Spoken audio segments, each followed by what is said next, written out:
اعوذ باللہ من الشیطان الرجیم، بسم اللہ الرحمن الرحیم۔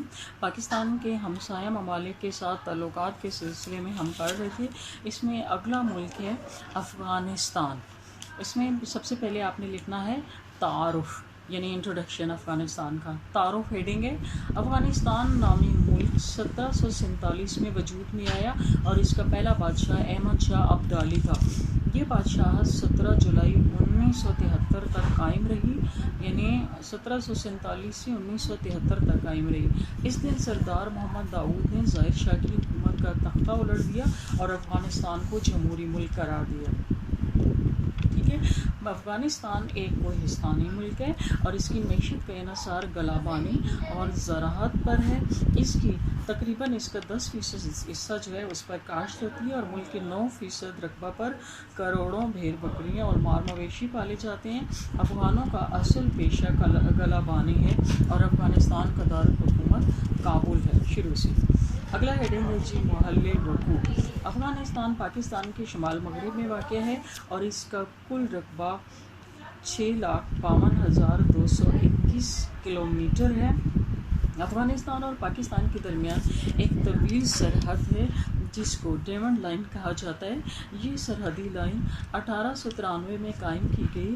جو درے پاکستان کو افغانستان سے ملاتے ہیں ان میں درہ خیبر بہت زیادہ مشہور ہے۔ اگلا ہیڈنگ ہے کشیدہ تعلقات۔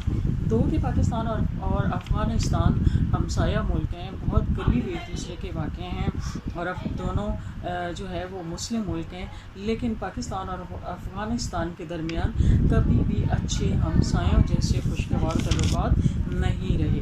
افغانستان نے ستمبر 1947 میں پاکستان کی اقوام متحدہ میں شمولیت کی مخالفت کی، یعنی جب ستمبر 1947 میں پاکستان نے اقوام متحدہ کی ممبرشپ لی تو اقوام متحدہ نے اس کی مخالفت کی اور ایران پہلا ملک تھا کہ جس نے اس کو پسند کیا۔ وہ پہلا اور واحد ملک تھا جس نے ایسا کیا مخالفت کرنے میں۔ بعد میں گفت و شنید کے بعد دونوں ملکوں کے درمیان سفارتی تعلقات قائم ہو گئے۔ پاکستان نے افغانستان کو پھر معقول تجارتی سہولتیں مہیا کی اور افغانستان کی تمام درآمدی اور برآمدی تجارت پاکستانی علاقوں کی معرفت سے ہوتی رہی۔ یعنی پاکستان ہمیشہ دوستی کا ہاتھ بڑھاتا ہے لیکن افغانستان کی طرف سے کبھی رسپانس نہیں ملا۔ اگلا ہیڈنگ ہے جی پاکستان کے خلاف افغانستان کی سازشیں۔ ٹھیک ہے، 1949 میں دونوں ملکوں کے درمیان تعلقات اس قدر کشیدہ ہو گئے جب افغانستان کے بادشاہ نے پاکستان کے خلاف اپنی تقریروں میں زہر اگلنا شروع کر دیا اور قبائلیوں کو پاکستان کے خلاف اکسایا اور سرحدوں پر حملے کرائے۔ افغانستان صوبہ سرحد کے علاقوں کا دعوے دار تھا اور اس کو پختونستان کا نام دیتا تھا۔ یعنی وہ اکسانے کی پیچھے وجہ یہ تھی کہ افغانستان کا یہ خیال تھا کہ صوبہ سرحد میں کیونکہ پختون رہتے ہیں تو ان کا افغانستان میں بھی زیادہ پختون ہیں، تو سرحد کے علاقے پر پاکستان سے زیادہ افغانستان کا حق بنتا ہے اور اگر نہیں تو پھر انہیں اب الگ ہونا چاہیے۔ اور یہ سارا کچھ جو ہے وہ بھارت کے اکسانے کے ساتھ کر رہا تھا، تو اس نے پہلے تو یہ کوشش کی کہ یہ بھارت کے ساتھ مل جائے۔ جب قبائلیوں نے بات نہیں مانی تو پھر اس نے پختونستان کا شوشہ چھوڑ دیا کہ یہ الگ ایک ملک بن جائے جس کا نام پختونستان ہو۔ یہ شوشہ 3 جون 1947 سے ہی شروع ہوا تھا۔ پھر 1951 سے 53 کے درمیان افغانستان کے اشارے پر 2 مقامی قبائلی سرداروں حاجی مرزا علی خان اور ملک محمد ولی خان نے پاکستان میں کئی بار پاکستان پر لشکر کشی کی اور علیحدگی پسندوں کو پاکستان کے خلاف ابھارا، لیکن سرحدی قبائل نے اس کا کوئی اثر نہ لیا، انہوں نے ان کی بات نہیں مانی۔ اس کے بعد اگلا 5واں ہے ہیڈنگ افغانستان کی بھارت کے ساتھ دوستی اور پاکستان کے ساتھ دشمنی۔ افغانستان نے پاکستان کے مقابلے میں بھارت سے زیادہ قریبی تعلقات قائم کی اور اس پیشانے پر پاکستان کے خلاف خوب پروپیگنڈا کیا۔ 1954 میں جب پاکستان نے مغربی ممالک کے ساتھ فوجی معاہدوں میں شرکت کی تو بھارت کے ساتھ افغانستان نے بھی اس فیصلے کے خلاف شور مچا دیا اور اکتوبر 1950 میں وحدت مغربی پاکستان کا قیام عمل میں آیا تو افغانستان نے صوبہ سرحد کو اس وحدت میں شامل کرنے پر وویلا مچانا شروع کر دیا. یعنی جب مغربی پاکستان وحدت مغربی پاکستان کا قیام عمل میں آیا تو افغانستان نے صوبہ سرحد کو اس وحدت میں شامل کرنے پر وویلا مچانا شروع کر دیا. ان کا یہ موقف تھا کہ یہ ملک پٹھانوں کے تشخص کو ختم کر دے گا. ٹھیک ہے، یعنی وہ ان کو ایک الگ صرف سازش کرنے کے لیے، شرارت کرنے کے لیے، پاکستان کو تکلیف دینے کے لیے وہ انہیں کو پٹھانوں کو ان کے خلاف ابھارے تھے. اگرچہ افغانستان کی آبادی کسی ایک نسل پر مشتمل نہیں، اس میں پختون، ترک، تاجک، ایرانی سب شامل ہیں. پختونوں کی تعداد صوبہ سرحد کے پختونوں کے مقابلے میں بھی بہت کم ہے حالانکہ، لیکن پھر بھی وہ سازشیں کر رہے تھے. اس کے بعد ہے جی کہ کابل کی حکومت نے لوگوں کو کابل میں پاکستان کے سفارت خانے اور جلال آباد اور قندھار میں قونصل خانے پر حملہ کرنے کے لیے ترغیب دی، جنہوں نے پاکستانی پرچم جلا دیا، اور اس پر پاکستان نے افغانستان کے ساتھ اپنے سفارتی تعلقات پھر توڑ لیے جو 1960 میں ظاہر شاہ ایران کی کوششوں سے بحال ہوئے. یعنی 1960 میں جو شاہ ایران کی کوششوں سے بحال ہوئے، ظاہر شاہ نے. اچھا، اگلا ہیڈنگ ہے پاکستان کے جذبات خیر سگالی. پاکستان کے خیر سگالی کے جذبات. یہ میں نے آپ کو بتایا کہ افغانستان کے بارے میں پاکستان نے ہمیشہ دوستانہ فیلنگز رکھی ہیں، ان کی طرف ہمیشہ دوستی کا ہاتھ بڑھایا ہے، لیکن افغانستان نے کبھی اس کا جو ہے نہ تو کبھی ان کو ابلائز ہوا اور نہ ہی ان کی طرف اس دوستی کو جواب میں دوستی کا اظہار کیا. تو پاکستان کے جو جذبات ہیں خیر سگالی کے، ان کے سلسلے میں آپ دیکھیں کہ پاکستان نے نہایت صبر و تحمل کا مظاہرہ کرتے ہوئے دونوں کے درمیان تعلقات بہتر بنانے کی کوشش کی شروع سے ہمیشہ سے. قائد اعظم نے 30 دسمبر 1947 کو افغانستان کے نام ایک پیغام میں فرمایا کہ پاکستان کے عوام اور حکومت افغانستان کی عوام اور حکومت کے لیے دوستی اور خیر سگالی کے گہرے اور شدید جذبات رکھتے ہیں. پاکستان کی حکومت نے صدقی دل سے افغانستان کی طرف سے کھڑے کیے گئے مسائل کو پرامن اور خوشگوار فضا میں حل کرنے کی پیشکش کی، اور اس سلسلے میں ایوب خان نے 1966 میں افغانستان کا دورہ کیا، حالات کو معمول پر لانے کی کوشش کی. پھر ضیاء الحق نے افغانستان کا دورہ کیا اور خیر سگالی کے طور پر 10,000 ٹن چاول بطور تحفہ بھجوائے. موسم سرما میں افغانستان کے باشندے جو پابندے کہلاتے تھے اور پاکستان آیا کرتے تھے یہ دروں کے راستے، اور ان کی سہولت بھی برقرار رکھی. یہ نہیں کیا کہ ان کے ہمارے ساتھ اچھے تعلقات نہیں ہیں تو اب ہم ان کو انٹر ہونے کی اجازت نہیں دیتے.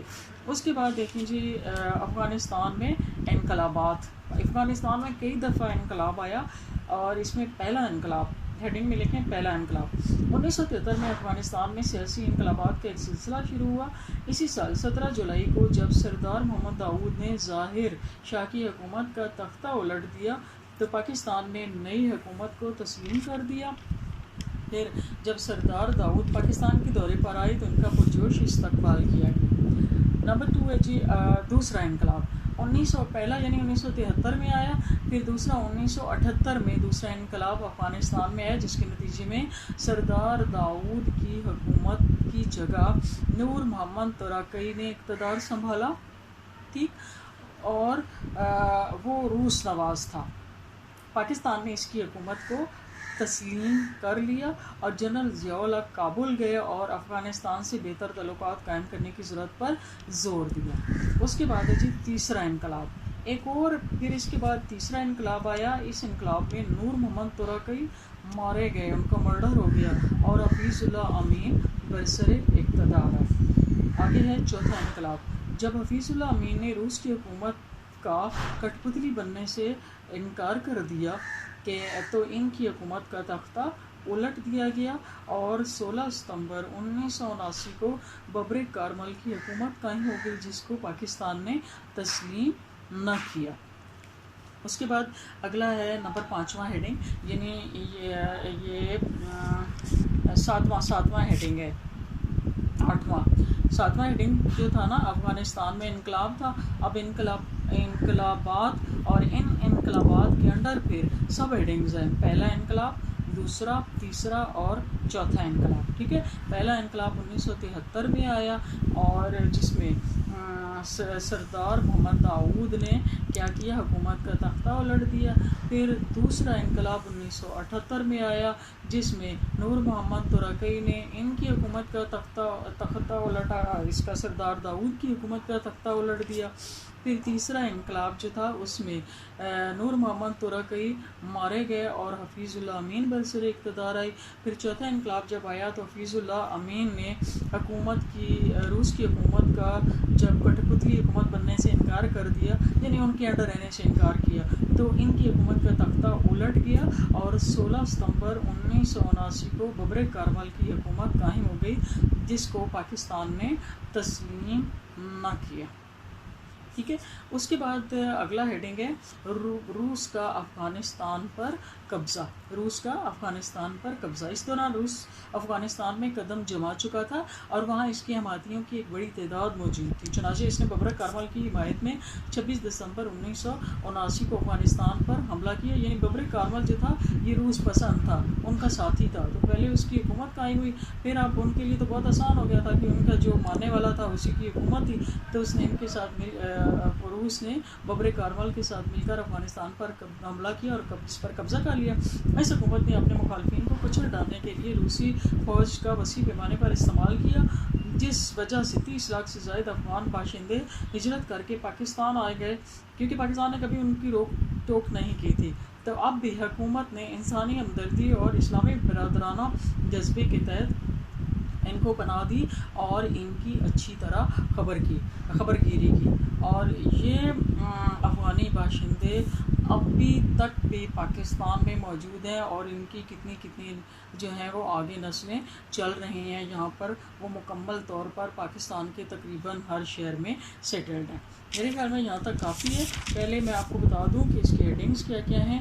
پہلا تھا تعارف، نمبر 2 محلِ رکوع، نمبر 3 کشیدہ تعلق، پاکستان اور افغانستان کے کشیدہ تعلقات، نمبر 4 پاکستان کے خلاف افغانستان کی سازشیں، نمبر 5 افغانستان کی بھارت کے ساتھ دوستی، اور نمبر 6 ہے پاکستان کی جذبات خیر سگالی، نمبر 7 افغانستان میں انقلابات۔ سب ہیڈنگ ہے، پہلا انقلاب 1973 میں آیا، دوسرا انقلاب 1978 میں آیا، تیسرا انقلاب تب آیا جب نور محمد ترکی مارے گئے اور حفیظ اللہ امین برسر اقتدار آئے، چوتھے انقلاب میں حفیظ اللہ امین نے روس کی حکومت کی کٹھ پتلی بننے سے انکار کر دیا اور ان کی حکومت کا تختہ الٹ دیا گیا۔